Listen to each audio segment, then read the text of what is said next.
ಚಲೋ ಅದ ನೋಡ್ರಿ ಎಲ್ಲ ಮರಿ. ಈ ಕಡೆ ಲಾಸ್ಟ್ ಒಂದೇ ಕಡ್ಲ ಐತಿ, ಕಡ್ಲ ಬೆಳಕಿದ್ದು ಎಲ್ಲ ಎಳಗ ಮರಿ ಅದು ಬೆಳಿಗ್ಗೆ. ಏನು ಹೇಳ್ತೀರಣ್ಣ ರೇಟ್? ವಿಡಿಯೋ ಮಾಡತ್ತೀವ ನಾನು, ವಿಡಿಯೋ 7,000 ಹೇಳ್ತಾರೆ ನೋಡ್ರಿ ರೇಟ್. ನಿಮ್ದೇನು ಹೇಳ್ತೀರಿ ತಮ್ಮ ರೇಟ್? 9,000 ಹೇಳ್ತಾರೆ ನೋಡಿ ತಮ್ಮ ರೇಟ್. ಇವು ಅದ ನೋಡ್ರಿ ಇಲ್ಲಿ 3 ಬೆಳೆ ಮರಿ.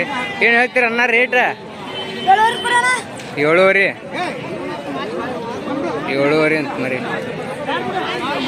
ಅವು 9,000 ರೇಟ್, ಇವು 7,000. ಇಲ್ಲೂ 3 ಉಣ್ಣಿ ಮರಿ ಐತಿ ನೋಡ್ರಿ. ಎರಡು ಉಣ್ಣಿ ಮರಿ ಅದ ಇದ್ರಾಗ. ಏನು ಹೇಳ್ತೀನ ರೇಟ? ರೇಟ್ ಏನು ಹೇಳ್ತೀನಿ? 8,000 ನೋಡ್ರಿ ಮರಿ.